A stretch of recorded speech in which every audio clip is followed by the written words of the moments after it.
बताएंगे तो जो आपका बचा कुचा जीवन है वो भी सुरक्षित होगा, और इनका शरीर, इनका मन और इनका मस्तिष्क इतना ताकतवर होगा कि ये देश छोड़ के नहीं जाएंगे, और इस देश को तोड़ने वालों का बड़ी ताकत के साथ मुकाबला करेंगे। इनको जितना आप धूप से बचाएंगे, लू से बचाएंगे, जाड़े से बचाएंगे, इनका शरीर मजबूत नहीं होगा।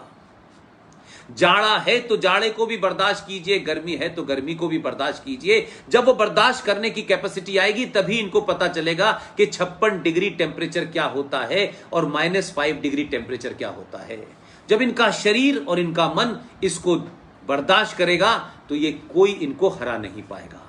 हमारे पूर्वजों ने हमको सच नहीं बताया, हमको आने वाले खतरों के बारे में नहीं बताया, हमारे इतिहास में क्या झूठ बोला गया हमें वो नहीं बताया, हमें कैसे कैसे तर्कों के साथ कैसे कैसे कंफ्यूज किया गया हमें नहीं बताया गया। इसलिए आज सनातन की जो मौजूदा जनरेशन है उसे इस देश के बारे में उन लोगों ने जो इस देश के खिलाफ थे, एक एजेंडे के तहत रहे, उन्होंने वो बता दिया है। इसलिए हम जैसी जनरेशन को समय लग रहा है सच बताने के लिए। मैं जब भी कभी बच्चों से बात करता हूं तो मैं पूछता हूं कि भारत के पहले शिक्षा मंत्री का पूरा नाम क्या था, वो कौन थे, किस स्कूल में पढ़े थे, किस कॉलेज में पढ़े थे, कहां से आए थे, वे अब भारत में पैदा हुए थे, भारतीय थे। किसी से पूछो तो बहुत कम लोगों को पता है। लोग पता नहीं करना चाहते। और मैं ये मानता हूं कि अगर आपके शरीर में कोई खराबी आ गई है तो उस खराबी को नजरअंदाज करने से आप स्वस्थ नहीं होंगे। उस खराबी को जानिए। अगर उसका कोई गंभीर इलाज है, कोई ऑपरेशन है, तो उसे टालने से पहले आज ही कराइए, ताकि जो बचा हुआ जीवन है वो ठीक रहे। हमने 70 सालों में बीमारियों का इलाज नहीं किया और ये सोचा कि टाल दो, कोई फर्क नहीं पड़ता है, क्या है, हमें अपना काम करना है, हमारे बच्चे पढ़ जाएं, हमें नौकरी मिल जाए, बस हमारा तो यही जिंदगी का फलसफा है। लिहाजा जब आपने बीमारियों के अपने चारों तरफ बढ़ने दिया तो वो बीमारियां जब एक बड़ी हो गई, ताकतवर हो गई, अब रेजिस्टेंस पावर उनके अंदर इतनी हो गई कि उन बीमारियों को आप नहीं खत्म कर सकते, तो अब आपको चिंता हो रही है। अगर सही समय पे सही बीमारी का इलाज किया होता, हमारे बुजुर्गों ने, हमारी सत्ता में बैठने वालों ने, हमारे मंदिरों में बैठने वाले पुजारियों ने, हमारे कथा वाचने वाले लोगों ने सही बात बताई होती, हमारे उस अध्यापक ने, हमारी मां ने, हमारे पिता ने, हमारे बड़ों ने, मोहल्ले ने, पड़ोस ने अगर हमें सच बात बताई होती तो आज ये जनरेशन के सामने एकदम रास्ता साफ होता। लेकिन मैं इस बात से खुश हूं कि इस 21वीं सदी की इस संचार क्रांति ने आज युवाओं से सीधे तौर पे जुड़ने का एक माध्यम बना दिया है। और जब आप अपनी बात तर्कों के साथ कहते हैं तो उनकी समझ में आती है और वो उठ के खड़े हो जाते हैं। इसलिए भारत के पहले शिक्षा मंत्री का नाम अगर पूछो तो लोग कहते हैं मौलाना अबुल कलाम आजाद। लेकिन मैं कहता हूं कि मौलाना अबुल कलाम आजाद का नाम अगर आप जानना चाहते हैं तो भाई ये तो पता करो कि मौलाना आजाद का असली नाम क्या था और मौलाना आजाद कहां पैदा हुए थे, कहां से आए थे, उनके बचपन में नाम क्या था, जवानी में नाम क्या था। यह मौलाना अबुल कलाम आजाद की लिखी हुई किताब है। यह किताब कब मिलेगी, क्योंकि यह बड़ी मुश्किल से छपी थी और यह भारत के पहले शिक्षा मंत्री थे 1947 से लेकर के 1958 तक। हम आज कोई शिक्षा मंत्री बन जाए तो हम बड़ी खामियां निकालते हैं कि पता नहीं कहां से पढ़ के आई हैं, इन्हें कुछ पता भी नहीं है, ये नहीं है, कोई डिग्री मांगता है, कुछ मांगता है। लेकिन देश के पहले शिक्षा मंत्री जिनका पूरा नाम था सैयद गुलाम मुइनुद्दीन अहमद बिन खैरुद्दीन अल हुसैनी, ये भारत में पैदा नहीं हुए थे, ना भारत में इनका कोई रिश्तेदार था, ना इनके माता पिता भारत के थे। इनके पिता मक्का के में रहने वाले थे, इनकी मां मदीने की रहने वाली थी, और इन साहब का जन्म मक्का में हुआ था 1888 में। ये भारत आ गए 1902 में। पूरी दुनिया की सारी किताबें खंगाल दी, मुझे यह पता नहीं चला आज तक कि ये भारत के पहले शिक्षा मंत्री ऐसा होना चाहिए, कम से कम पढ़ा लिखा हो, कुछ ज्ञान हो। आज तो हम छोटी छोटी बातों पे लोगों से पूछते हैं, लेकिन उस वक्त तो बड़े बड़े ज्ञानी मौजूद थे। लेकिन ये शिक्षा मंत्री न कभी स्कूल गया, न कॉलेज गया, न विश्वविद्यालय गया, ये मदरसे में पढ़े हुए हैं। और मदरसे से निकल के मदरसा साहब ये शिक्षा मंत्री बने, और 47 से 58 तक रहे। और इतने झूठे थे, ये इतने डरपोक थे कि अपने रहते रहते जो किताब इन्होंने लिखी है, इंडिया विंस फ्रीडम, इस किताब को 1958 से पहले लिखा, और उस वक्त की जो सच्चाइयां थी और इनके जो मक्कारी के मंसूबे थे, जो साजिशें थी इस आदमी की, उसके बारे में लिखने की हिम्मत अपने जीते जी नहीं हुई। क्योंकि अगर ये लिख देते तो इनकी पोल खुल जाती, तो फिर ये शिक्षा मंत्री नहीं रहते और इनका हिडन एजेंडा पता चल जाता। तो अपने लिखने से मरने से पहले इन्होंने 30 पन्ने अलग से लिखे और कहा कि जब मेरी मृत्यु हो जाए उसके 30-35 साल के बाद इस 30 पन्नों को मेरी किताब में जोड़ देना। वो 30 पन्ने समेत ये किताब मिल गई है मुझे। जो शिक्षा मंत्री अपने जीते जी सच न बोल पाया हो, जिसका भारत की संस्कृति से कोई लेना देना ना हो, भारत के फ्रीडम मूवमेंट से उसका कोई मतलब ही ना हो, उसके बाप का दादा का, वो यहां आए, शामिल हो गए। मक्का में रहने वाला आदमी कलकत्ता चला गया, जबकि कलकत्ता से कोई कल्चर का मामला नहीं था। और किसी ने पूछा, और ये उस दौर में शिक्षा मंत्री बने जब हमारे देश में उस वक्त, आज 1 तारीख है, सारे देश में 5 सितंबर टीचर्स डे मनाया जाता है। ये टीचर्स डे क्यों मनाते हैं? उस वक्त के विद्वान, महान शिक्षाविद डॉक्टर राधा कृष्णन का जन्मदिन होता है। उसे भारत में टीचर्स डे के नाम से याद किया जाता है। वो उस वक्त मौजूद थे, लेकिन वो शिक्षा मंत्री नहीं बने। शिक्षा मंत्री मक्का में पैदा होने वाला यह शख्स बना। और उसके बाद शिक्षा का हाल क्या रहा? 30 साल तक ऐसे ही लोग आए। हुमायूं कबीर आए, एनसी छागला आए, फखरुद्दीन अली अहमद आए,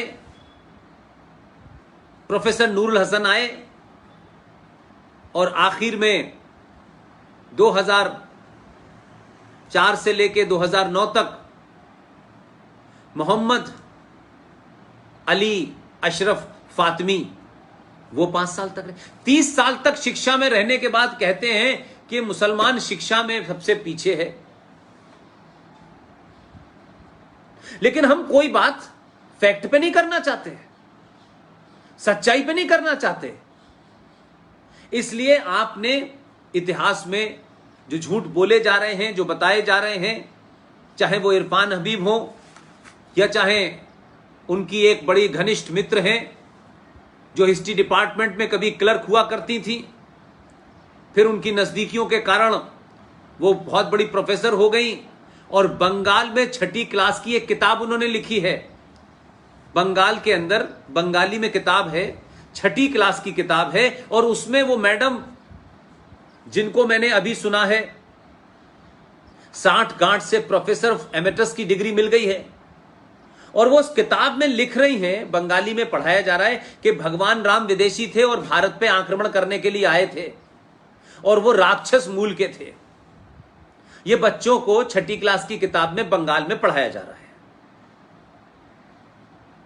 तो हमने आजाद होने के बाद भी इस देश में सत्ताधारियों ने अपने लालच में अपनी सत्ताओं को बनाए रखने के लिए भारत की सनातन संस्कृति को, भारत के मूल्यों को, यहां की संस्कृति को, आस्थाओं को, सरोकारों को धीरे धीरे करके समाप्त कर दिया और एक ऐसी संस्कृति यहां डाली कि यहां बच्चे क्लर्क बने, यहां सिर्फ मालिक की जू हजूरी करें, उनमें ज्ञान नाम की कोई चीज ना हो, वो सिर्फ मार्कशीट के मोहताज बन के रह जाएं। अपने देश के बारे में, अपनी संस्कृति के बारे में, अपनी मिट्टी के बारे में, अपने इतिहास के बारे में, जो गौरवशाली इतिहास है उसको वो जान न पाएं। इसलिए अकबर दी में ग्रेट को पढ़ते रहें, इसलिए औरंगजेब का रोड का नाम रख दिया जाए, इसलिए भारत के अंदर किंग एम्परर जॉर्ज फिफ्थ जो 5वां राजा था, इंग्लैंड से आया था, आज भी दिल्ली के अंदर कोरोनेशन पार्क है, सबसे बड़ा है और सबसे बड़ी उसकी जॉर्ज पंजम की मूर्ति लगी हुई है, आज भी लगी हुई है।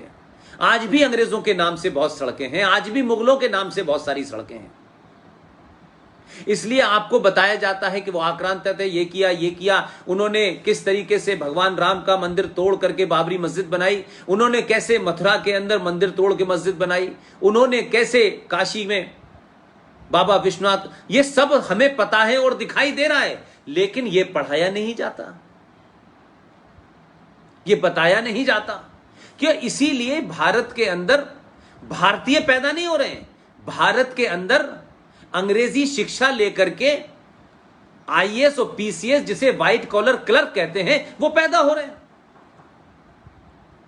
न उनका भारत की संस्कृति से कोई इंटरेस्ट है, न सरोकारों से कोई इंटरेस्ट है, उनको सत्ता की जी हजूरी करनी है। इसलिए जब सत्ताएं बदलती हैं तो फर्क कैसे पड़ता है। मैंने बंगाल की आपको उदाहरण दिया, मैं आपको एक महाराष्ट्र का उदाहरण देना चाहता हूं। महाराष्ट्र में 8वीं क्लास की किताब में, क्योंकि वहां सरकार एक अल्ट्रा सेकुलर आ गई है और सरकारों के मजबूरियां देखिए कि कैसे उसमें जिहादी और अंडरवर्ल्ड दाऊद माफिया, हाजी मस्तान, करीम लाला, ये तमाम जो लेगेसी मुंबई में चल रही थी, उन लोगों के लोग सत्ता में बैठ गए हैं, मंत्री बन गए हैं।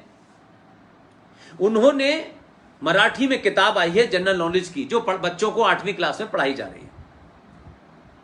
शारदा ठाकुर, ये आप जैसे बच्चों का ज्यादा जरूरी काम है, क्योंकि आपने और बच्चों के मुकाबले एक तेजी से देश को अवेयर करने की ये जो मुहिम है उसमें लीड ली हुई है।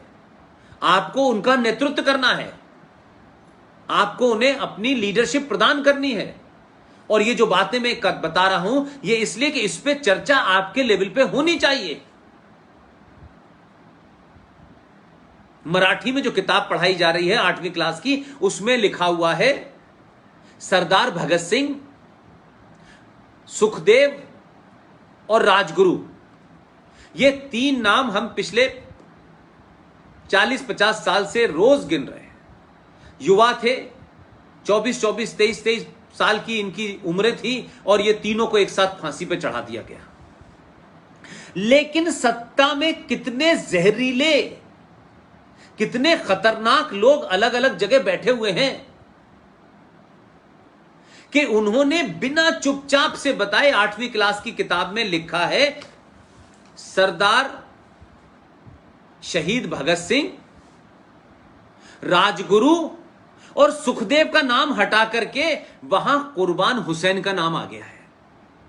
यह हमारे सामने हुआ है, कोई 50 साल पुरानी घटना नहीं है। मैकाले ने नहीं किया, मौलाना आजाद और प्रोफेसर नूर हसन ने नहीं किया। उन्होंने जो करना था वो तो बेड़ा गर्क करके चले गए। लेकिन हमारे और आपके जमाने जब इतनी संचार क्रांति है कि कुछ झूठ छुप नहीं सकता, उसके बावजूद भी वो ताकतें जो भारत में पाकिस्तान को वोट देने के बाद, पाकिस्तान के फेवर में वोट देने के बाद भारत में रह गई, अलग अलग मुखौटों में अपने राजनीतिक स्वार्थों के कारण उन्होंने पार्टियां ज्वाइन कर ली, वो आज भी वही एजेंडा चला रहे हैं।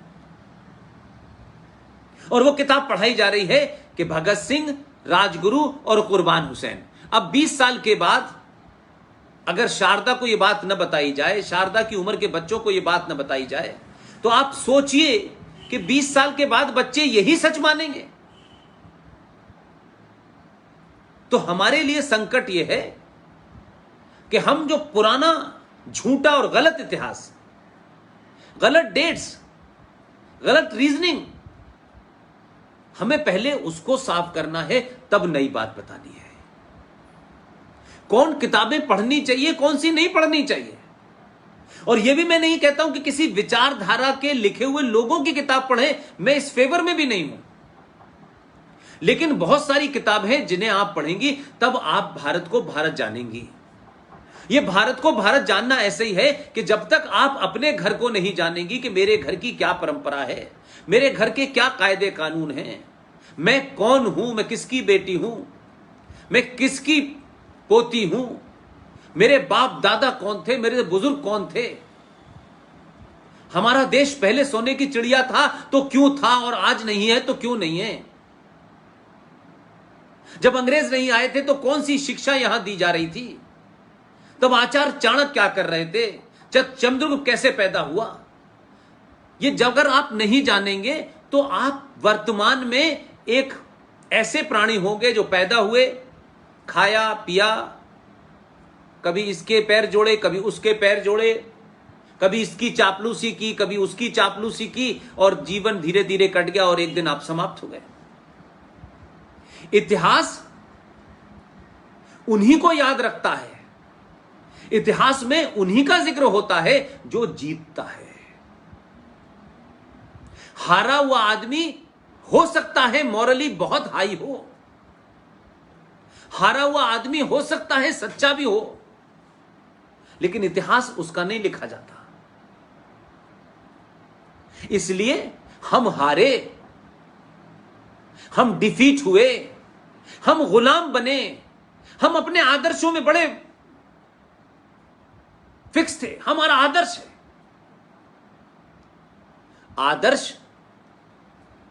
आदर्श व्यवस्था में ही चल सकते हैं। क्यों आप जाड़े में कोट पहनते हैं? जाड़ा आ जाता है तो इसलिए कि भाई कहिए कि नहीं हमारा तो हम तो यही पहनेंगे। जाड़ा आता है, जाड़ा न लगे उससे बचाव करने के लिए आप जाड़े के कपड़े पहनते हैं। तो आपके दरवाजे पे कोई पागल कुत्ता है जो आपको काट लेगा, तो क्या आप उस पागल कुत्ते के लिए दरवाजा खोल करके खाना देने जाओगे? क्योंकि आपको मालूम है कि पागल कुत्ता काटता है। उसको कैसे उसका इंतजाम करोगे, उसके बाद बाहर निकलोगे। फिर आपको पता होगा कि इस गली में मुकरने के बाद जब मैं यहां से मुड़ के जाऊंगी तो यहां 4 गुंडे बैठते हैं जो सुबह टिप्पणी करते हैं, कमेंट करते हैं। फिर कुछ गुंडे कॉलेज में पहुंच जाते हैं। यह अगर आपको नहीं पता है तो इसमें आपके बड़ों की गलती है। हम आपको आदर्शवाद की शिक्षा देकर के भेड़ियों के बीच में, लुटेरों के बीच में, डकैतों के बीच में, बलात्कारियों के बीच में नहीं छोड़ सकते। और अगर हम ये बताएं कि हमारे समाज में ये हो रहा है तो हमें ये करना है, तो चाहे वो बेटी हो चाहे बेटा हो, वो उसके लिए मानसिक तौर पे तैयार रहेगा। तो आज की चुनौतियों में आप ये सवाल उठाइए।